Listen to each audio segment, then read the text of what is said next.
Kamu ingat nggak, Bas, waktu liburan ke rumah Mbak Kakung di kota M? Kita liburan, Mas Tegar waktu itu diajak ke Temanggung sama Romo.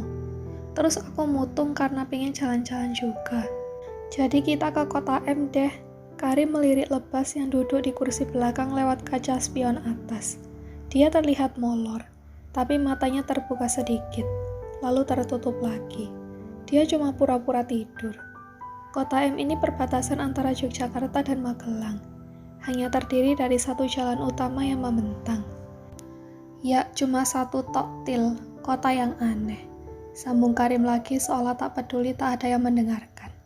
Karim sedang semangat. Sudah lama ia tidak menyetir seperti ini. Senyatanya dia merasa senang sekali. Apalagi karena ini bisa menjauhi sejenak dari rutinitas pabrik. Terakhir Karim menyetir seperti ini sebulan sebelum pernikahannya. Dia menyempatkan diri untuk ke Las Vegas dari Los Angeles.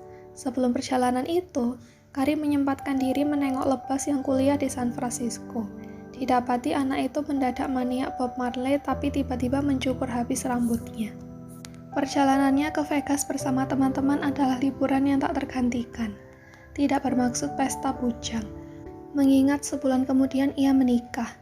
Tapi begitu tiba di Las Vegas, teman-teman Karim memberi kejutan. Ya, meminjam pepatah Vegas. What happened in Vegas, stay in Vegas. Siapapun takkan percaya kalau dibilang Karim pernah mengalami pesta bujang. Sebab hal itu sangat bukan Karim. Kalau Lebas mungkin saja. Dia memang free spirited dan diam-diam kemudian kakaknya iri soal ini. Sedang Tegar, dia terlalu gahar dan lurus dari hal-hal yang menyimpang macam itu. Jadi ya, what happened in Vegas, stay in Vegas itu tadi. Masih lama ya, kita sampai mana? Lepas terbangun. Dia tidur di kursi belakang. Dia memang menepati janji untuk bangun pagi. Daripada disiram air pel seember. Percayalah, Tegar akan sampai hati melakukan itu. Terutama pada Lebas. Tapi Lebas selalu melanjutkan tidur lagi di kursi belakang mobil. Molor aja, Mas Tegar bersungut-sungut. Kalau Mas Tegar mau molor juga boleh, nggak dilarang. Hah? Kamu itu, nada suara Tegar tiba-tiba naik. Sudah, ribut lagi. Kalian ini kakak beradik sudah tua-tua kok hobinya cekcok, heran aku. Karim merasa ada alasan khusus kenapa dilahirkan jadi anak kedua. Sejak suratan takdirnya tertulis, ia merasa punya tugas menengahi masnya, Tegar dan Lebas adiknya. Kita ini di sini harus prihatin. Prihatin lagi. Didengarnya Lebas berbisik-bisik mengeluh. Iya sih, Karim memang sering bilang prihatin. Iya prihatin, Karim setengah teriak. Lalu tiba-tiba dia memutuskan untuk menepi. Mobil bersandar di bahu jalan. Kok berhenti? Kakaknya protes. Kalau kalian belum akur, aku balik wae ning Jakarta. Ancamnya, ia benar-benar akan balik ke Jakarta, sumpah. Konyol kamu, naik apa? Naik bis. Karim keluar mobil, berdiri di tepi jalan, menunggu bis apapun yang lewat dan mau membawanya ke terminal manapun. Untuk selanjutnya dia bisa mencari bis ke Jakarta. Mas Karim, Lebas ikut keluar, mencoba membujuk Karim. Mas, ayo masuk. Kowe wae terus kono, aku wis bosen nengahi kalian. Kalau lagi marah, memang jawanya keluar. Karim sudah bosan jadi penengah. Koyok cah cilik wae kowe. Tegar bersungut-sungut. Ia tak keluar, tetap di dalam mobil. Kepalanya nongol dari jendela depan. Yo Ben, tak peduli dia dikatai seperti anak kecil. Tegar menengus napas. Melihat Lebas mencoba membujuk Karim dengan sia-sia. Akhirnya Tegar keluar mobil. Lalu di depannya, Tegar menjulurkan tangan ke arah Lebas. Lebas tak percaya menatap tangan masnya yang mengajaknya salaman. Serius mas, kowe pikir? Karim pun tak menyangka. Tegar mengajak Lebas baikan duluan. Lebas hendak menyambut tangan Mas Tegar, tapi kemudian dia urung dan malah menunjukkan kelingkingnya. Mukanya berubah cengengesan. Kelingkingnya digerak-gerakkan seperti anak kecil mengajak temanan lagi, selesai pertengkaran yang terpenting. Akhirnya Tegar menurut setelah didahului dengan prolog melengos. Dia menjulurkan kelingkingnya, menautkan dengan kelingking Lebas. Mereka baikan. Karim tersenyum. Udah puas? Tanya Tegar. Senyum Karim makin lebar. Sesaat ia berpikir, Seharusnya diabadikannya momen Mas dan adiknya itu yang saling menautkan kelingking seperti dua bocah. Kapan lagi? Iya, tapi kamu yang nyetir ya, Bas. Karim masuk mobil duluan, ke kursi belakang. Disusul Tegar yang duduk di kursi depan pendamping kursi supir. Tapi aku masih ngantuk, lepas protes. Justru itu biar nggak ngantuk, kamu nyetir. Nanti ku dongengi, pasti kamu nggak ngantuk lagi.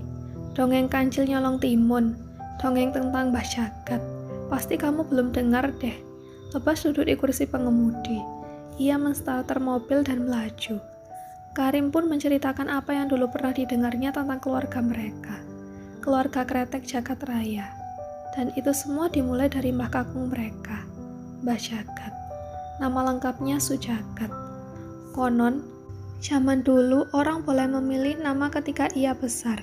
Mbah Jagat pun tidak serta-merta terlahir dengan nama Sujagat. Su berarti sumber, Jagat berarti dunia. Nama yang besar bukan nama yang berat. Senyatanya ia lahir dengan nama yang sederhana. Sesederhana doa, Uripno. Dalam bahasa Jawa, urip berarti hidup. Sedangkan tambahanno berarti kan. Uripno artinya hidupkan. Dia terlahir sebagai bayi kecil yang lemah dan nyaris mati kurang gizi. Ayah Uripno adalah seorang buruh tani miskin ketika ia lahir. Tak lama, paceklik melanda kota M. Konon, keong emas menyerang tanaman. Berkebalikan dengan dongengnya, tak ada makanan yang terhidang di meja. Dan pada satu waktu, mereka pernah menemukan sawah berubah menjadi berwarna merah muda sebab keong-keong tersebut kawin. Dan bertelur nyaris di tiap batang padi yang sedang bunting. Membuatnya aus dan menggugurkan butir-butir beras yang dikandungnya. Gagal panen tentu saja. Ayah Uripno lalu memutuskan untuk meninggalkan sawah dan profesi lamanya sebagai buruh tani. Ia membantu Kiai Idris, yang punya usaha dagang sepatu di pasar kota M. Tak disangka, keputusan ini sangat tepat. Sebab tak lama ia jadi tangan kanan Kiai Idris. Uripno adalah anak laki-laki tertua dari 8 bersaudara. Ia lalu memutuskan untuk membantu orang tuanya, bekerja sebagai pelinting di tempat Pak Trisno. Nah, dulu itu, Uripno punya teman kecil namanya Idrus. Tapi ketika Uripno mulai remaja dan memutuskan untuk mengganti namanya menjadi Sujagat, hubungannya dengan Idrus pun mulai renggang. Itu semua gara-gara seorang perempuan bernama Rumaisa. Perempuan ini sudah dekat dengan Sujagat. Mereka nyaris kawin, tapi tak jadi gara-gara Idrus Muria merebutnya. Kamu kok tahu sih cerita ini? Tegar penasaran. Taulah, dulu Mbah Jagat pernah cerita sendiri ke aku. Karim bukanlah anak yang diajak Romo ke Temanggung dan kota-kota lain untuk berburu tembakau. Bukan anak emas yang diberitahu rahasia saus kretek Jagat Raya. Bukan pula anak yang sama sekali tak peduli urusan keluarga dan lebih memilih bergumul dengan bidang seni yang senyatanya jauh dari bisnis keluarga mereka. Karim adalah anak yang lebih suka mendengarkan, mengamati yang ada di depannya. Termasuk ketika Tegar ditempa menjadi calon pemimpin kretek Jagat Raya. Dan ketika Lebas kabur bermain bebas, Karim di rumah, mendengarkan Mbah Jagat berkisah. Dan ini semua sedikit demi sedikit membuatnya jatuh cinta pada kretek Jagat Raya dengan cara yang sangat berbeda. Ia telah mengenal akar. Selain itu, entah kenapa dia selalu merasa jika mengetahui sejarah keluarga mereka, suatu hari pasti akan berguna. Misalnya, berguna untuk mendiamkan dua saudaranya yang baru saja angot di mobil ini. Karim pun melanjutkan ceritanya. Gadis bernama Rumaisa itu anak dari juru tulis yang beberapa kali memesan sepatu dari ayah Jagat. Sepatu itu bukan buatnya, melainkan untuk orang-orang Belanda. Kepada merekalah juru tulis bekerja. Ketika Jagat disuruh mengantarkan sepatu-sepatu itu ke rumah juru tulis, di situ ia melihat Rumaisa pertama kali. Jagat sudah bertekad akan cepat-cepat melamar Rumaisa. Tapi ternyata banyak pemuda juga naksir Rumaisa. Seharusnya Jagat sudah tidak kaget akan hal ini, mengingat Rumaisa adalah gadis manis yang tengah mendewasa. Yang paling membuatnya tak terima adalah teman masa kecilnya yang bernama Idrus itu pun menyimpan rasa yang sama pada Rumaisa. Maka itu, Jagat pun cepat-cepat melamar Rumaisa. Dia pikir dengan begini ia akan dilihat sebagai lelaki jantan yang serius. Ternyata dia ditolak dengan alasan yang menurutnya sangat konyol. Jagat tak bisa baca tulis. Padahal ia membawa sepasang sepatu yang sangat bagus khusus untuk juru tulis. Sepatu itu biasa dipakai oleh orang Belanda. Tentu saja kalau beli harus dengan gulden dan tidak murah. Tetapi sepatu itu pun ditolak. Ia tak bisa percaya penolakan yang semena-mena itu. Selama beberapa saat, Jagat merasa Rumaisa akan menyesal seumur-umur, rugi seumur-umur. Tapi betapa terkejutnya ia, sebab tanpa sengaja ia mengetahui Idrus belajar membaca dari Pak Trisno. Ia sudah cemas, jangan-jangan Idrus sedang mengincar Rumaisa. Dan benar saja, ternyata tak lama kemudian Jagat menerima berita kalau Idrus menikahi Rumaisa. Hal ini membuat Jagat menyesal hingga ia tak bisa makan tidur. Tubuhnya mengurus, matanya cekung. Ia merasa tak punya alasan untuk hidup lagi. Alasan konyol soal baca tulis itu dia sesali hingga setiap kali melihat ada tulisan apapun, entah majalah atau papan nama sebuah toko, dia akan merasa tersayat-sayat dan dihajar kenangan bahwa ia seharusnya menuruti syarat untuk bisa baca tulis. Sikapnya pada mantan sahabatnya Idrus Muria berubah dingin. Konon, ia sendiri tak menyangka rasa cintanya pada Rumaisa sedemikian besar. Tapi bukannya Mbah Jagat bisa baca tulis, lepas memotong. Ya, habis itu dia baru belajar baca tulis, meskipun terlambat memenuhi persyaratan Rumaisa. Jawab Tegar lalu melanjutkan bercerita. Hal lain yang membuat Jagat makin terpencet adalah ketika akhirnya usaha Klopo Trisno gulung tikar, karena nyaris semua modalnya diambil Jepang. Pak Trisno menawarkan 2 bongkah tembakau sisanya untuk dijual. Jagat pergi hingga ke Magelang untuk mencari pembeli dan menemukan seseorang yang mau. Tapi ternyata, ketika ia mengutarakan niatnya pada Pak Trisno, tembakau itu sudah dijual pada Idrus. Ia betul-betul makin membenci Idrus. Apalagi tak lama kelopot buatan Idrus Muria keluar. Ketika itu, dendam Jagat pada Idrus membuncah. Ia memutuskan untuk keluar dari usaha sepatu seperti ayahnya. Ia meminta modal dari ayahnya dan akhirnya membuat kelopot sendiri untuk menyaingi Idrus.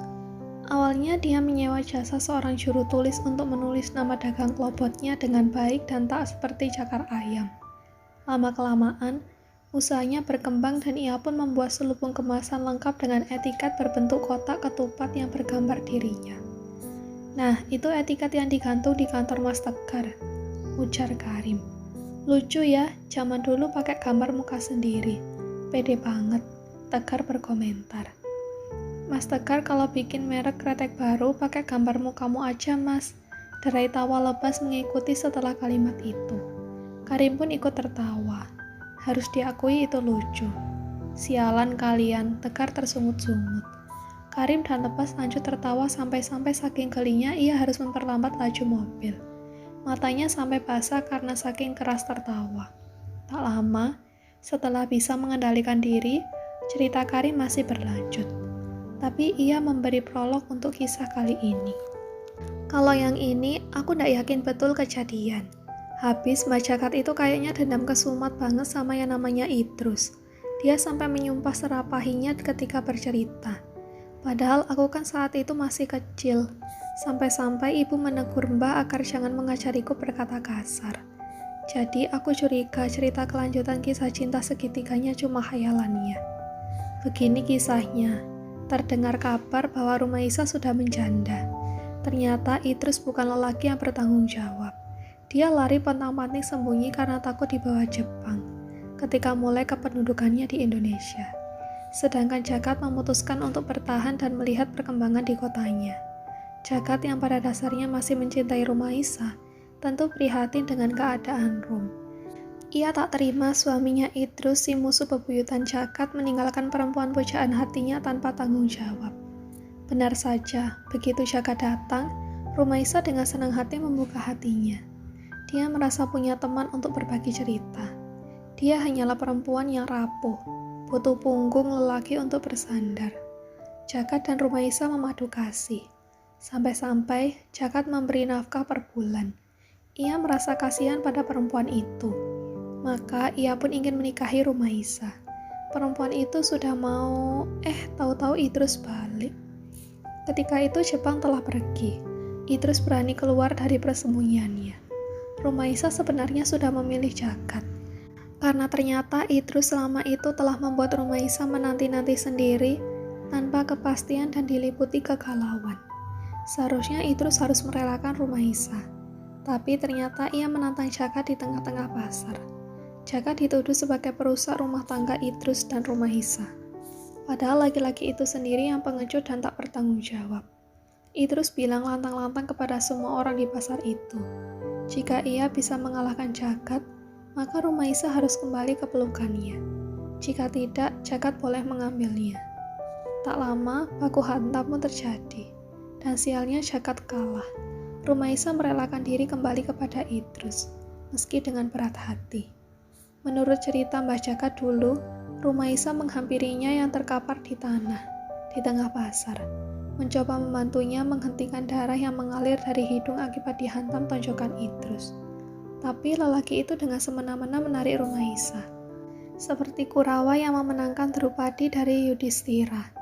Hati Jagat hancur, tapi itulah justru yang membuatnya bersemangat untuk membesarkan usaha dagang kreteknya, agar bisa mengalahkan usaha dagang kretek Idrus. Dan sampai sekarang, memang terbukti demikian. Kita tak pernah dengar ada kretek buatan Idrus, karena memang kreteknya sama sekali tak berkembang. Ya, cuma jadi jago kandang. Tegar dan lepas menyimak cerita Karim dengan seksama. Kisah selanjutnya, ya seperti yang sudah kita tahu selama ini. Terus malah Mbak Jagat bertemu dengan Eyang Putri. Mereka cari partner bisnis yang oke, gitu. Lepas menegaskan. Iya, terus bertemu dengan Suraya. Romo kita yang jadi pacar Purwanti.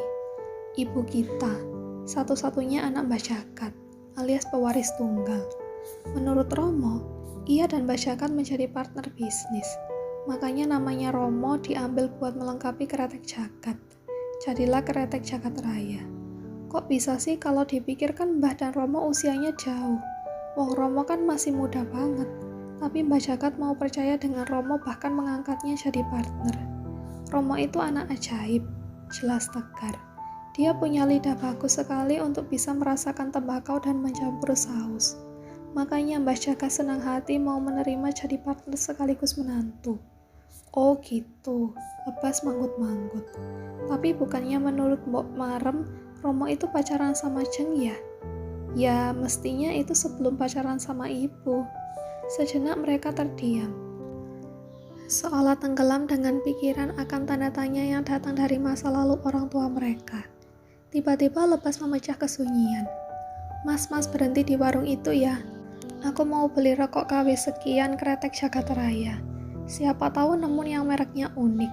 Karim menuruti Lepas, menepi di sebuah warung. Lepas turun dengan semangat. Dari dalam mobil bisa terlihat jajaran kretek beragam merek yang dipajang di gerai kaca kecil. Tegar melihat keluar, ke arah Lebas yang tengah beramah-ramah dengan pemilik warung. Lebas memang selalu bisa ramah dan akrab dengan siapa saja. Kamu tahu ndak Rim? Tegar berujar. Ucapannya sengaja dipotong. Apa mas? Tanya Karim. Waktu kita masih kecil dulu, waktu aku disuruh Romo belajar mengurus pabrik, iya kenapa memang? Waktu itu aku iri banget sama kamu dan Lebas. Kalian bisa jalan-jalan pas libur sekolah. Malah aku harus kerja. Karim terhenyak sesaat mendengar ucapan kakaknya. Setengah tak percaya. Loh, bukannya kamu senang ya mas? Kan kamu jadi sering diajak kemana-mana sama Romo. Jalan-jalan terus. Makanya aku jadi merengek pengen liburan ke rumah Mbah Jagat. Gara-gara kamu diajak Romo ke Temanggung. Aku waktu itu kan masih anak sekolahan, Rim. Mana ada anak kecil yang suka diajak ngurus kerjaan. Mana itu pas libur sekolah. Puncaknya ya pas kalian libur ke rumah Mbah Jagat. Sementara aku ngurus bako di Temanggung. Tuh adikmu Lebas ngejek aku. Dia bisa dolan sana sini. Jadi aku terpaksa pamer kalau aku yang paling disayang Romo karena cuma aku yang diajak Romo keluar kota. Ingatan Tegar melanglang pada hari ketika ia pertama menginjak desa Lekok Sari di Gunung Sumbing, Temanggung. Tempat mereka membeli tembakau serintil. Tegar ingat jajaran rigen yang terbuat dari pelepah batang pisang kering yang bertumpuk dan berjajar sebagai wadah mbako yang dibeli pelanggannya. Rigen-rigen itu begitu banyak, hingga menjuntai ke langit-langit. Ia ingat sempat berpikir bahwa masyarakat Temanggung bisa hidup hanya dengan 2 tanaman, pohon tembakau dan pohon pisang. Padahal aku malah iri Mas Tegar diajak jalan-jalan terus sama Romo. Ucapan Karim seolah membawa kembali Tegar ke kenyataan di depannya. Sambil terus diam, ia melihat keluar, ke arah Lebas, si anak yang selalu bisa main sana-sini. Mungkin itu sebabnya hingga kini Tegar dan Lebas susah akur. Lebas masuk mobil, sumringah, sambil menunjukkan kretek temuannya dengan semangat. Lihat nih mas, aku nemu kretek yang mirip lagi sama Jagat Raya. Namanya kretek genggam bumi. Hahaha, hebat ya namanya. Lepas mengagumi kretek temuannya seolah ia baru dapat piala. Ketika kakak beradik tersebut melanjutkan perjalanan, Karim masih di belakang setir menuju ke kota M, kota asal kelahiran Mbah Jagat, kakeknya. Ia merasa ada missing link dari semua cerita tadi. Sesuatu yang belum diketahuinya. Sesuatu yang belum pernah diceritakan Mbah Jagat maupun Romo padanya. Roda mobil berputar laju ke depan, mengajaknya berkelana menembus waktu di belakang.